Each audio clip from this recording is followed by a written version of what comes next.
Eh bien bonjour, bienvenue sur ma chaîne, bienvenue au Jardin des Tournesols. Aujourd'hui, première vidéo, et oui, première vidéo, il faut bien se lancer un jour. Donc, première vidéo sur le maraîchage, car vous l'avez deviné, j'aime le jardin.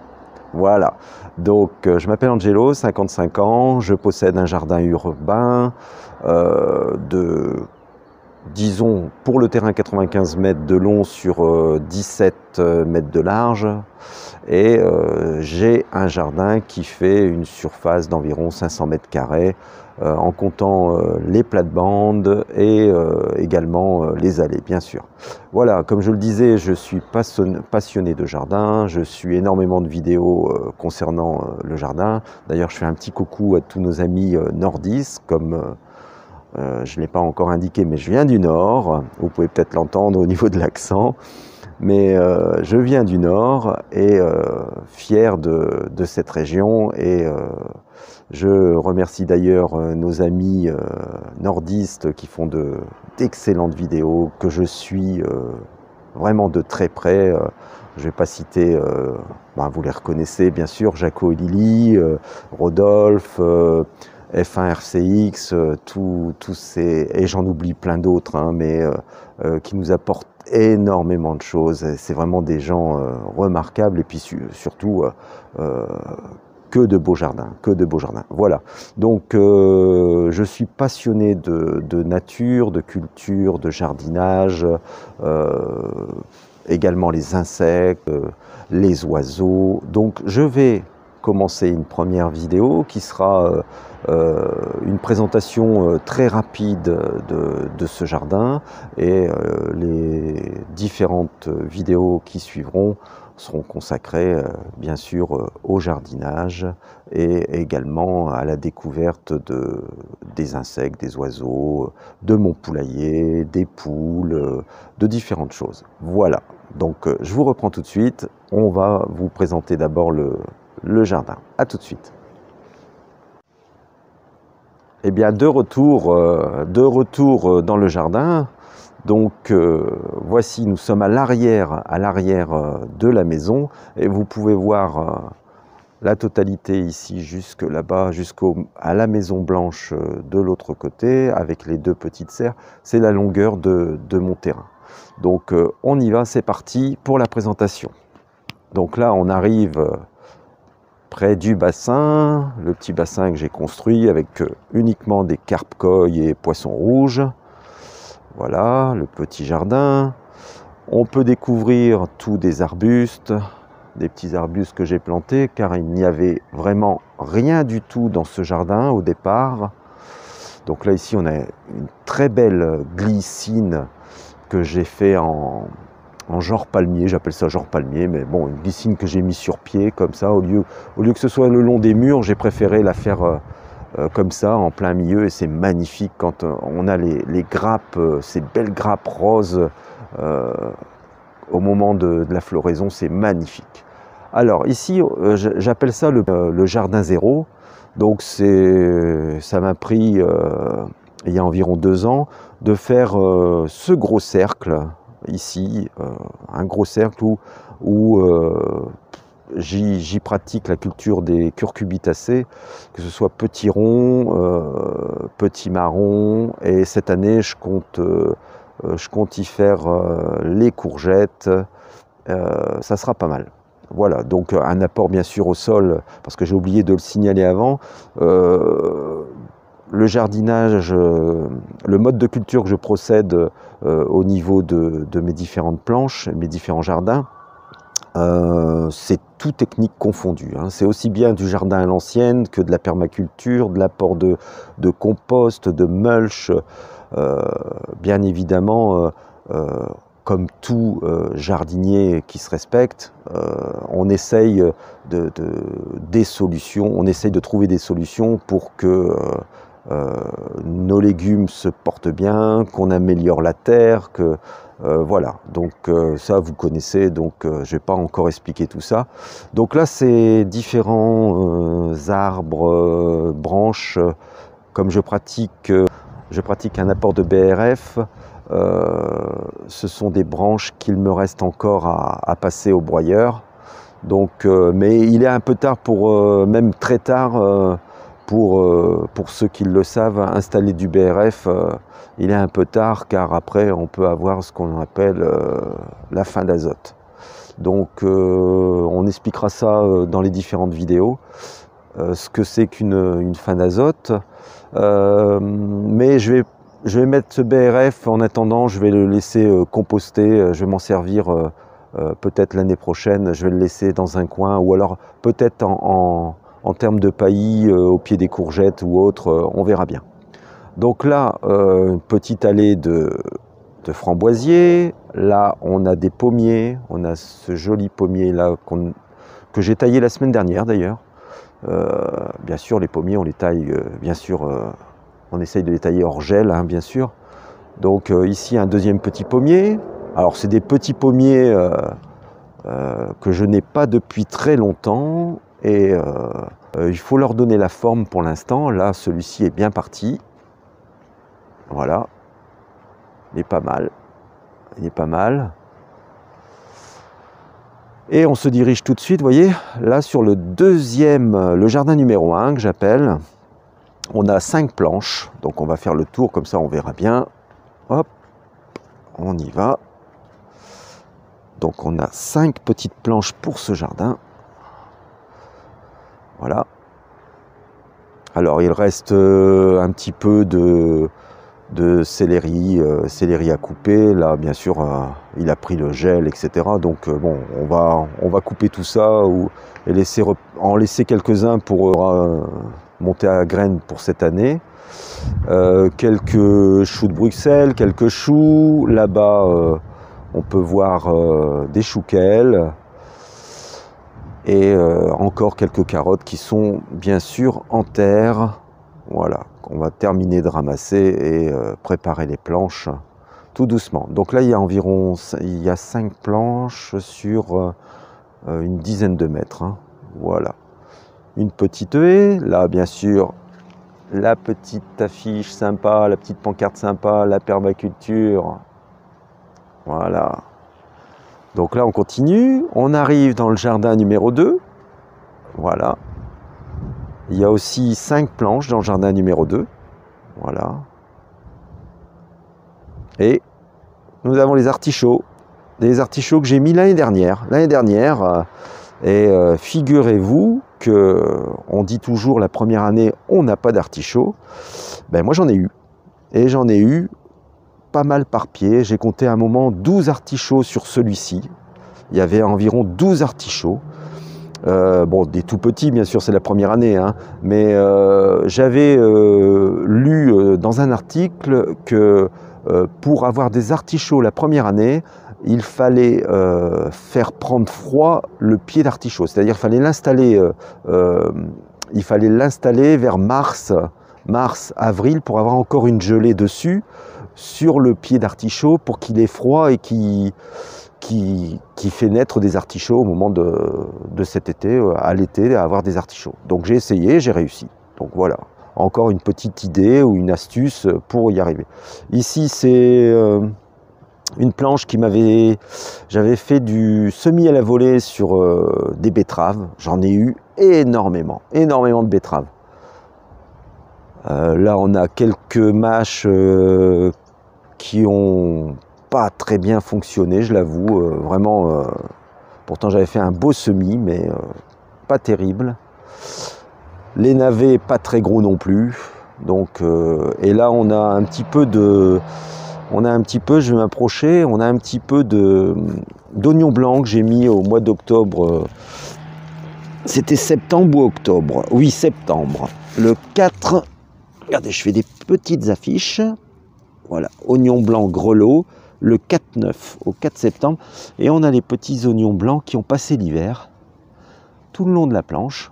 Il faudra faire un beau petit désherbage. Mais les oignons sont bien partis. Les petits oignons blancs, on en refera d'ici le mois de mars, hein, bien sûr, février-mars.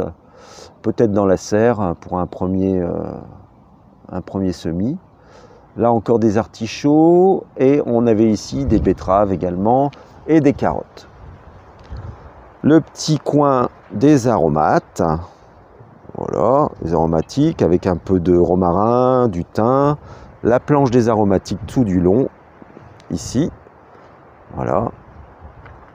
Alors bien sûr, on est dans la période où on est en plein hiver, donc tout a disparu, mais on peut voir quand même que les premières ciboulettes, là c'est la ciboulette de Chine, elle est en train de sortir. Et les autres ciboulettes également. Voilà. La partie numéro 3, jardin numéro 3, où on fait, je fais beaucoup tout ce qui est pommes de terre, légumes, racines également. Hein.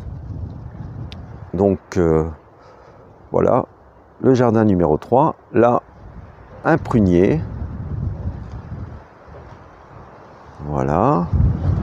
Là, les poireaux.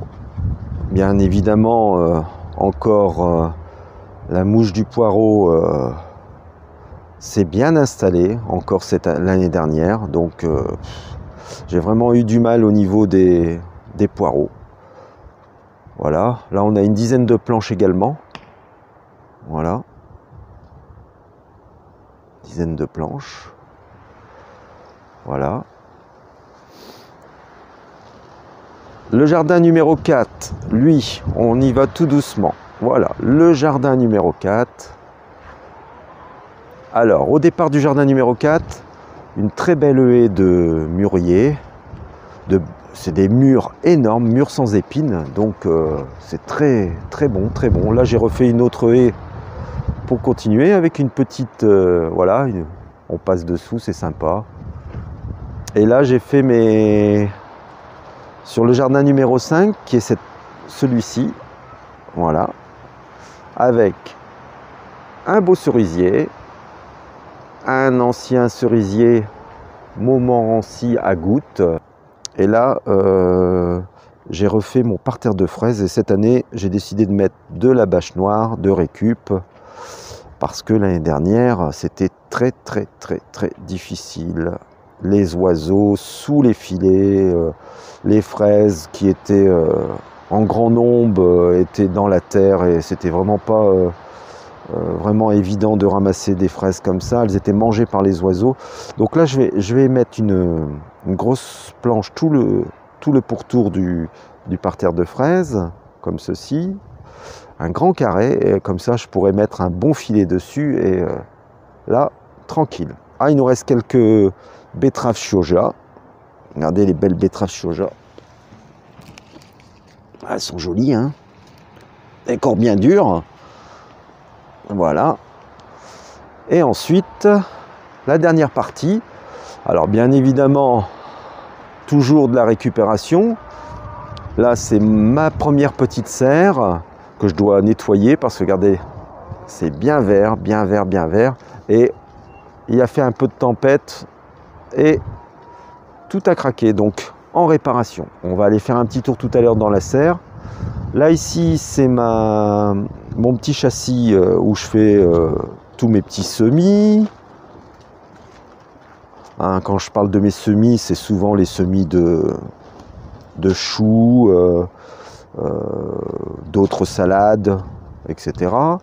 Là, c'est regardez, voilà, regardez bien la belle petite serre que j'ai fabriquée l'année dernière. Bon, bien sûr, là, on a du verre qui s'est installé sur les planches, mais c'est tout de la récup, que de la récup. J'ai un menuisier et une société qui vend des porte-fenêtres. J'ai récupéré tout le bois gratuitement et ainsi que tous des fenêtres qui partaient en déchetterie. Donc j'ai récupéré tous ces fenêtres et portes et j'ai fabriqué cette grande serre. On va aller à l'intérieur.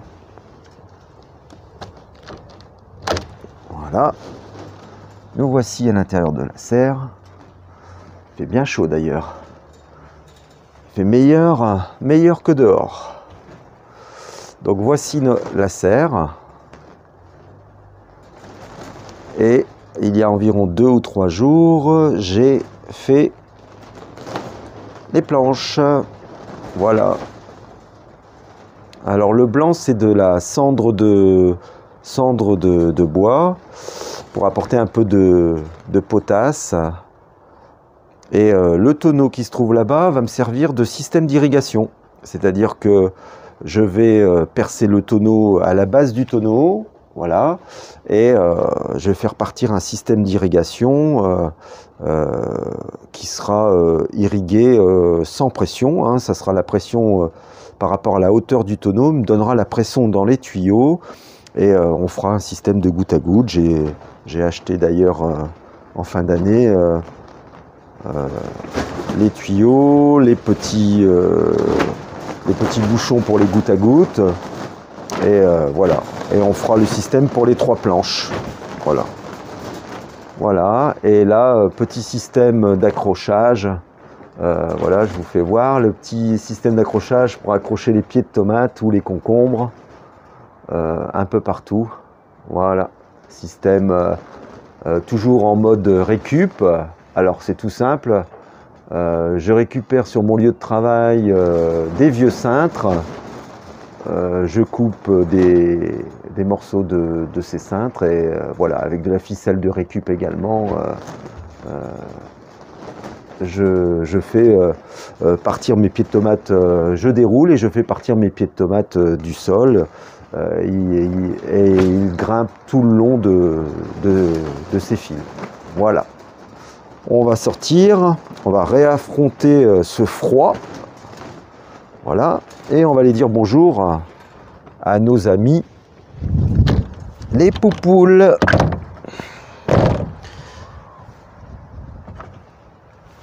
Voilà, on va aller voir nos amis les poulettes.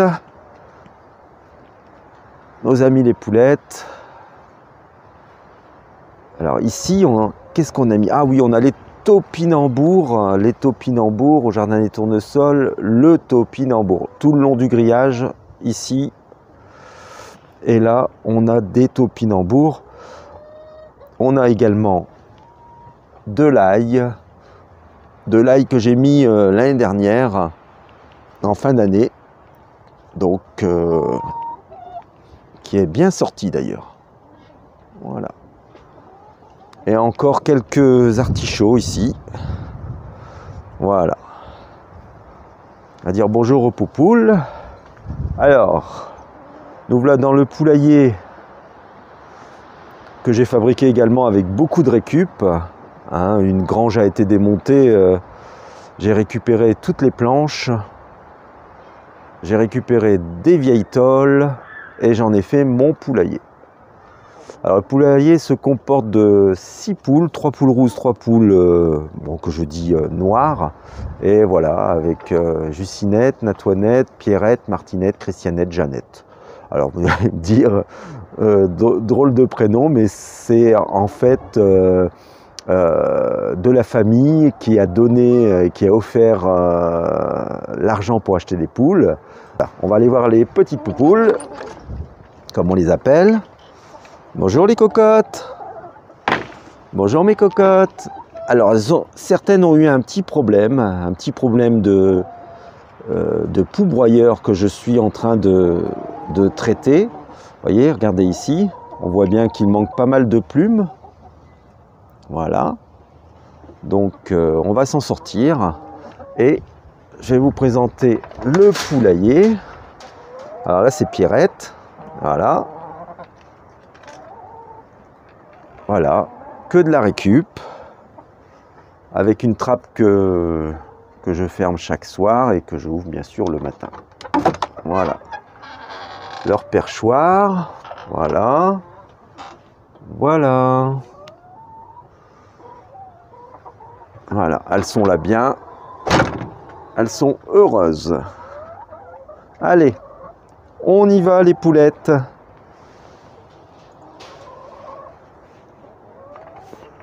Allez. Alors, vous m'excusez, mais il y a pas mal de vent aujourd'hui. J'espère que ça va pas trop s'entendre sur la vidéo. Et voilà, nous sommes repartis. Donc on va aller voir ce que j'ai fait peu Oh là là, le dégât, il va falloir vraiment tout réparer. Voilà. Dans la petite serre. Alors, qui aujourd'hui, j'ai décidé de faire depuis l'année dernière. Aujourd'hui, c'est une fraiserie plutôt et ma zone de préparation. Donc là, on a des pieds de fraises, on a également des pots suspendus avec des fraises, toujours en mode récup. Et on peut voir également que nous avons un peu d'ail que j'ai également planté avec les fraises. Une bonne petite association. Et là, c'est ma zone de préparation. Voilà, toute ma zone de préparation. Avec ici des premiers semis, bien sûr, le soir ou dans la journée, je mets un voile d'hivernage, voire deux, pour protéger tout ça contre le froid. Là, ce sont des semis, là, ce sont des choux-fleurs que j'ai fait le 17-10 l'année dernière. Donc ça, ils seront repiqués au mois de mars. Il y a une centaine de petits choux-fleurs. Voilà, d'un beau vert, joli, très joli. Voilà, et j'ai également fait des boutures de thym au mois d'octobre. Donc elles sont belles, elles ont bien repris. C'est pas mal. Voilà. Donc voilà, chers amis, on va sortir maintenant et on va terminer cette petite vidéo, cette première vidéo, après vous avoir présenté l'ensemble du potager. Alors là, c'est mes zones de compostage. Là, j'avais fait un compost de... Cette année, j'avais mis beaucoup de feuilles, un compost de feuilles. Et j'ai rajouté un peu de terre par-dessus pour éviter que toutes les feuilles s'envolent avec la tempête. Là, c'est mes zones également de compost en l'arrière du jardin. Et là, c'est ce que j'appelle mes cuves à eau. Donc palettes, bâches pour récupérer l'eau. Voilà, on a l'eau. À peu près 800 à 900 litres par cuve. J'en ai une de chaque côté, avec un petit système pour le toit. Et également, ces cuves sont approvisionnées par de l'eau que je récupère dans mon bassin, car j'ai un tuyau qui longe tout le long du jardin, qu'on peut voir là, au fond. Voilà, le tuyau qui se trouve là, tout le long. Donc il va au bassin, là-bas, au début du terrain. Et donc l'eau passe, est aspirée par la pompe, est envoyée dans le système de filtration que j'ai détourné par un tuyau. Quand je veux remplir mes cuves, je mets en route la pompe qui filtre l'eau au niveau du bassin et elle m'envoie directement l'eau dans mes cuves. Un système pure invention, mais il faut se débrouiller, il faut trouver des idées. Je vous dis à bientôt. Je retourne tranquillement à l'intérieur parce que, comme on dit par chez nous, on se les pèle, il fait froid, donc il est temps de rentrer. Et je vous dis à bientôt. Bye bye. Bien voilà. Voilà, j'ai terminé ma première petite vidéo, j'espère que ça vous a plu. Je vous ai fait une petite présentation de mon potager, de mon terrain, de mon jardin, sachant que c'est un jardin, comme je dis, en plein centre-ville. C'est un jardin urbain, comme on dit. Donc, j'espère que ça vous a plu. On essayera de faire des petites vidéos intéressantes sur les modes de culture, surtout sur la présentation des légumes, des différents légumes. Et puis quelques petites vidéos sur la nature, les insectes et autres. Voilà. Donc je vous dis à bientôt et à la prochaine fois.